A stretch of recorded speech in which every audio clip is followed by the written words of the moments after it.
Hello friends, Neha એજ્યુકેટરમાં આપનું સ્વાગત છે. આજે હું તમારા માટે લઈને આવી છું 7 જાન્યુઆરી 2024ના મહત્વના કરંટ અફેર્સ, જે તમને આવનારી પરીક્ષામાં ખૂબ ઉપયોગી થશે. તો આપણે ટાઈમ બગાડ્યા વગર સૌથી પહેલા પ્રથમ પ્રશ્ન તરફ આગળ આવી જઈશું. રાઈટ, તમે આ ચેનલ ઉપર નવા હોય તો ચેનલને સબસ્ક્રાઇબ કરવાનું ભૂલતા નહીં, અને સાથે સાથે નેહા એજ્યુકેટરને લાઈક કરવાનું પણ ભૂલતા નહીં. આ વિડીયોની લિંક તમારા મિત્રો સાથે શેર કરી દેજો. ખરું ને friends, sharing is a caring, તો હંમેશા શેર કરવું જોઈએ. તો વિડીયોની લિંક મિત્રો સાથે ફટાફટ શેર કરી લેજો, જેથી તમારા મિત્રો સુધી પણ આ માહિતી પહોંચી જાય. તો ચાલો, અને હા, વિડીયોની પીડીએફ તમને નીચે ડિસ્ક્રિપ્શન બોક્સમાં મળી જશે. સાથે સાથે હું તમને નીચે વોટ્સઅપ લિંક, મારું ટ્વિટર આઈડી શેર કરી રહી છું, રાઈટ, અને ઇન્સ્ટા આઈડી, તો તમે ત્યાં જઈને મને ફોલો કરી શકો છો. તાજેતરમાં અમેરિકા દ્વારા વેનેઝુએલા પર કરાયેલા સૈનિક હસ્તક્ષેપના સંદર્ભમાં નીચેના નિવેદનો પર વિચાર કરો. અમેરિકા વેનેઝુએલામાં હસ્તક્ષેપ માટે પ્રવાસન સંકટ અને નાર્કો ટેરરિઝમને મુખ્ય કારણ તરીકે રજૂ કર્યું છે. બીજું, સેકન્ડ, હુમલા બાદ વેનેઝુએલાના પ્રધાનમંત્રી નિકોલસ માદુરોની ધરપકડ કરવામાં આવી છે. વેનેઝુએલા વિશ્વના સૌથી મોટા તેલ ભંડાર ધરાવતા દેશોમાંનું એક છે. ઓપ્શન એ વિધાન 1 અને 2 સાચા છે. ઓપ્શન બી વિધાન 1 અને 2 સાચા છે. ઓપ્શન સી વિધાન 1 અને 3 સાચા છે. કે ઓપ્શન ડી ઉપરના તમામ વિધાન સાચા છે. તો અહીંયા પર જવાબ શું આવશે? ઓપ્શન ડી, આપેલ તમામ વિધાન સાચા છે. રાઈટ, વેનેઝુએલા 300 બિલિયન બેરલથી પણ વધુ તેલ કુવા ધરાવતો દેશ છે. રાઈટ, હવે અમેરિકાએ નાર્કો ટેરરિઝમને મુખ્ય કારણ બનાવીને આ હુમલો કરવામાં આવ્યો છે. અત્યારે આ હુમલાના કારણે મુનરો અને ડોનરો સિદ્ધાંત આવ્યો છે. રાઈટ, તો એના વિશે આપણે કાલે માહિતી લઈશું. કેમ? તો બધી મિક્સઅપ ના થઈ જાય એટલા માટે. તો આપણે એના વિશે પણ કાલે માહિતી લઈશું. મુનરો અને ડોનરો સિદ્ધાંત જે ચર્ચામાં છે એના વિશે. રાઈટ, હવે આપણે સીધું વેનેઝુએલા વિશે જોઈશું. તો લેટિન અમેરિકન કન્ટ્રી છે. રાઈટ, રાજધાની કારાકસ, સરહદો બ્રાઝિલ, કોલંબિયા, ગુયાના. ઉત્તરમાં કેરેબિયન સમુદ્ર, ઉત્તર પશ્ચિમમાં આન્ડીઝ પર્વતમાળા છે, મધ્યમાં લાઓસનું મેદાન છે, દક્ષિણ પૂર્વમાં ગુયાનાની ઉચ્ચભૂમિ છે. વિશ્વનો સૌથી ઊંચો ધોધ કયો? એન્જલ ફોલ્સ, એ પણ અહીંયા આવેલું છે. આ હુમલા બાદ ડેલ્ટા ફોર્સ પણ અગત્યનો ભાગ ભજવ્યો છે. એ પણ યાદ રાખજો. ડેલ્ટા ફોર્સ પણ ચર્ચામાં રહ્યું છે. તો તમને પૂછે કે કયા દેશ સાથે સંબંધ ધરાવે છે, તો તમારે યાદ રાખવાનું છે કે અમેરિકા. રાઈટ, તો આટલું તમારે ઇમ્પોર્ટન્ટ વેનેઝુએલા ને લગતા જેટલા પણ પોઈન્ટ હતા એ બધા મેં તમને સમજાવી દીધા છે.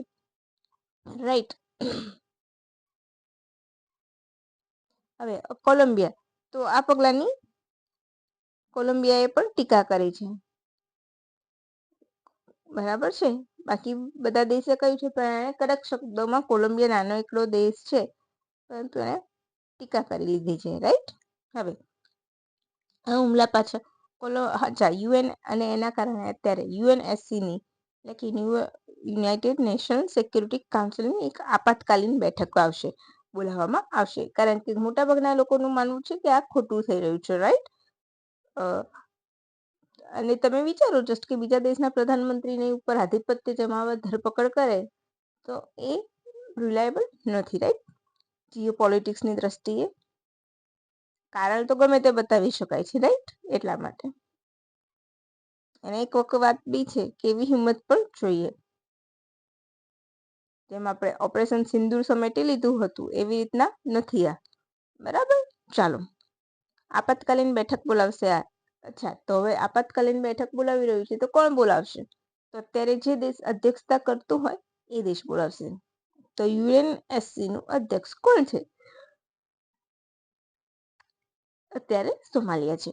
રાઈટ, રોટેશનના ધોરણે અધ્યક્ષતા આવે છે. બરાબર, યુએન ચાર્ટરના 99 આર્ટિકલ હેઠળ આ બોલાવવામાં આવે છે. હવે નેક્સ્ટ ક્વેશ્ચન, ભારતની ડિઝાઇન લિંક્ડ ઇન્સેન્ટિવ યોજના હેઠળ કયા પ્રકારની સંસ્થાઓને નાણાકીય પ્રોત્સાહન અને ડિઝાઇન ઇન્ફ્રાસ્ટ્રક્ચર માટે સપોર્ટ આપવામાં આવે છે? માત્ર સ્ટાર્ટઅપ, માત્ર એમએસએમઈ, સ્ટાર્ટઅપ, એમએસએમઈ અને અન્ય સ્થાનિક કંપનીઓ, કે એક પણ નહીં? તો અહીં આપણો જવાબ આવશે ઓપ્શન સી, સ્ટાર્ટઅપ પણ આવી જશે, MSME અને બધી કંપનીઓ પણ આવશે. બરાબર છે. આ યોજના ભારત સરકારના ઇલેક્ટ્રોનિક માહિતી અને ટેકનોલોજી મંત્રાલય દ્વારા સેમિકોન ઇન્ડિયા પ્રોગ્રામ હેઠળ અમલમાં આવી છે. તો તમને સીધું પૂછી લેશે. હવે તમે STI નું પેપર જોયું છે, રાઈટ? STI નું કે કેટલું ડીપમાં પૂછે છે, ને એકદમ જૂનું 2 વર્ષ પહેલાનું કરંટ પૂછ્યું છે. તો તમને એના વિશે જે પૂછ્યું છે એ તમારે યાદ રાખવાનું છે કે કોના હેઠળ આવશે, તો સેમિકોન ઇન્ડિયા પ્રોગ્રામ હેઠળ આવે. સેમિકોન ઇન્ડિયા પ્રોગ્રામ વિશે પણ આપણે કયા માહિતી લેવી પડશે, રાઈટ? તો એ આપણે હવે એક અલગથી વિડીયો બનાવીશું અને એમાં માહિતી આપીશું. બરાબર? ચાલો, આ યોજનાનો મુખ્ય હેતુ ભારતને સ્વદેશી, આત્મનિર્ભર અને વૈશ્વિક સ્તરે સ્પર્ધાત્મક સેમિકન્ડક્ટર ચિપ ડિઝાઇન ઇકોસિસ્ટમ બનાવવાનો છે. DLI યોજના હેઠળ સ્ટાર્ટઅપ, MSME અને અન્ય સ્થાનિક કંપનીઓ કે જે ભારતીય માલિકીની હોય એમને સહાય પેટે સેમિકન્ડક્ટર ડિઝાઇનના ખર્ચના 50% સુધીની નાણાકીય સહાય અને ચોખ્ખા વેચાણના ટર્નઓવર પર 4 થી 8% સુધીનું પ્રોત્સાહન આપવામાં આવશે. સીડેક દ્વારા EDTA tools, IP core respiratory, MPVW prototype support વગેરે આપવામાં આવશે. તો તમારે આમાં આટલું યાદ રાખવાનું છે. બરાબર છે? હવે આમાં તમે જ્યારે લખવા બેસો ને તો તમને કોઈ મુદ્દો યાદ આવતો હોય, જ્યારે કરંટ અફેર લખો તો તમારે કોઈ મુદ્દો આવતો હોય તો એને પણ ત્યાં ટપકાઈ દેવો. કેમ? તો જ્યારે પરીક્ષા આવે ને ત્યારે આપણે રિવાઇઝ થઈ જાય. ખરું ને ફ્રેન્ડ્સ? કદાચ મારાથી છૂટી ગયું હોય તો તમને યાદ હોય તો તમે પણ લખી શકો છો અને મને પણ કહી શકો છો, કારણ કે તમે સમજી શકો છો કે STI ની પરીક્ષામાં કેટલું ડીપમાં આવ્યું છે. હવે તાજેતરમાં જેહાનપોરા બૌદ્ધ પરિષદ ક્યાં મળી આવી? અવશેષ મળ્યા એની વાત થાય છે. Option A Jammu Kashmir, option B Tibet, option C Junagadh, option D Leh.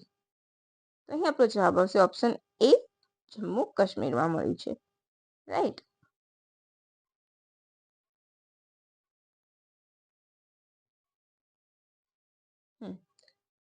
Jammu કાશ્મીરના બારામુલ્લા જિલ્લામાં ઝેલમ નદી કિનારે, યાદ રાખજો. આ શોધ ફ્રાન્સીસી સંગ્રહાલયના માટેના ધૂંધળા એક પિક્ચર હતું, ધૂંધળું, એના ઉપરથી આ શોધ માટે પ્રેરણા મળી હતી. બરાબર છે? અહીંયાથી સ્તૂપ મળ્યા છે, મઠના દિવાલો જેવા અવશેષ મળ્યા છે. તેમજ અહીંયા કૃષ્ણકાલીન વહીવટનો ભાગ હોવાના અવશેષો પણ મળ્યા છે. અચ્છા, તો હવે આપણે કૃષ્ણકાલીન વંશની વાત નીકળી છે, તો આપણે કૃષ્ણકાલીન વંશના પ્રથમ રાજા કોણ હતા? તો કેજુલા કેડફિસ, રાઈટ? ત્યારબાદ વિમફટવેસ અને પછી કનિષ્ક. તો યાદ રાખજો, કુષાણ વંશના સૌથી મહાન રાજા કોણ હતા? તો કનિષ્ક હતા અને પ્રથમ કેજુલા કેડફિસ હતા. બરાબર? સાથે સાથે બૌદ્ધ સંગતિના અવશેષો મળ્યા છે. તો અહીંયા બૌદ્ધ પરિષદ પણ મળી હતી, ખબર છે? સૌથી છેલ્લી કઈ? તો કુંડલવનમાં કાશ્મીરમાં મળી હતી, શ્રીનગર પાસે હરવન નામના સ્થળે. બરાબર છે? કનિષ્કના સમયમાં. હવે તમારે આ બૌદ્ધ સંપત્તિઓ ફક્ત સ્ટ્રેટેજિક તરીકે યાદ રાખવાની, તો એનો પણ મેં અલગ વિડીયો બનાવ્યો છે, તો તમે એ જોઈ લેજો કે કઈ સંગતમાં શું થયું હતું. બરાબર? સમિતિમાં ભારત કોને પછાડીને ચોખાના ઉત્પાદનમાં પ્રથમ ક્રમે આવ્યું છે? Option A Japan, option B ચીન, option C Bangladesh, option D એક પણ નહીં. તો અહીં આપણો જવાબ આવશે ઓપ્શન સી ચીન.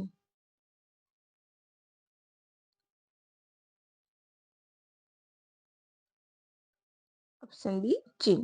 ડન. કેન્દ્રીય કૃષિ મંત્રી શિવરાજ ચૌહાણે ગઈકાલે નવી દિલ્હીમાં આ વાત કહી હતી કે ભારતે ચોખાના ઉત્પાદનમાં આગળ વધી ગયું છે. બરાબર છે? એ તમારે યાદ રાખવાનું છે. કોને પછાડ્યું છે? તો ચીનને.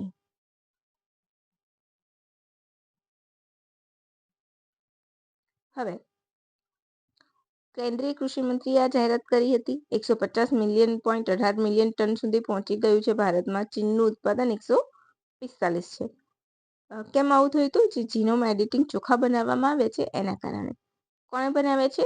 તો કમલા એટલે કે DRR100 હૈદરાબાદે બનાવે છે, જ્યારે પૂસાની સંસ્થાએ CKX2 નામની ચોખાની નવી જાત વિકસાવી છે.